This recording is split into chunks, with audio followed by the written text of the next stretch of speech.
Mahalo today, welcome back. We have practice, we have a few subjects from a few videos. We have adjective placement and also pluralizers.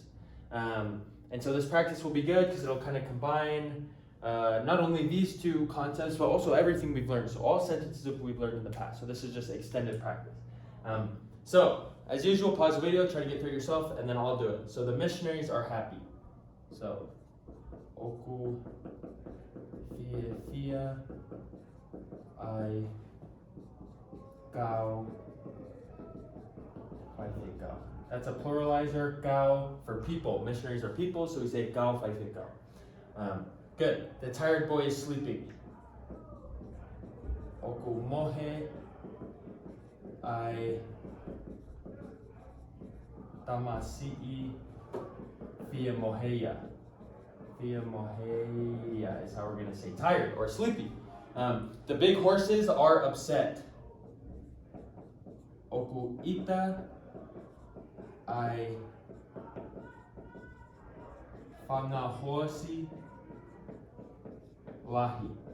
And so, as you can see, fanga is a pluralizer for animals. Fangahosi, horses. Fangahosi lahi, big horses, because we say the adjective after the noun. So, these books are heavy. I'm realizing now that all these examples are in the present tense. So, these books are heavy. We have oku mamafa, I, ngahi,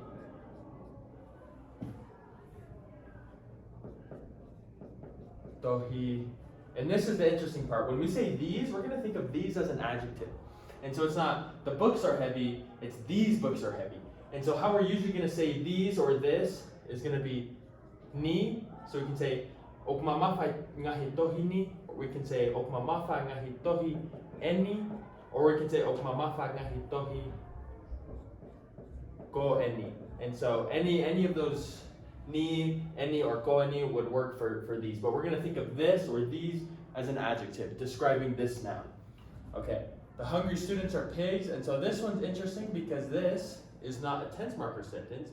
This is actually a e-type sentence. So it's a go sentence. So the hungry students, koe kau ako fia kaya,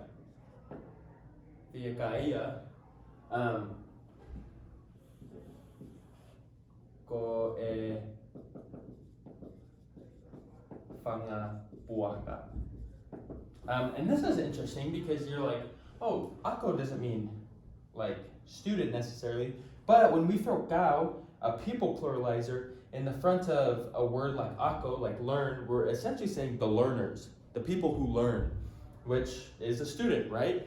If we said the gao lele, we'd say the people who run or the runners. And so usually when we throw gao in front of stuff, we can make it people, just like we did here. Gao ako, ako means learn. The people who learn are essentially students, right? And so that one's koe kau ako fia kaya, koe whanga puaka. And this is going to be interesting too because this essentially would also be kinau tolu. We'd also just, if you remember from our E-type practice video, we said ia after our E-type sentences, and since this is multiple people, we'll say kinato. But don't worry too much about that, but I'd like to point that out. So, I'm a cool guy. Goha, tangata, tika, au. And so our adjective comes after our noun. But this is it. This is some of our practice with pluralizers. You see fanga, ngahi, and gao. And then some of our practice with adjective placement. So we have adjectives like goeni, wahi, fia moheya.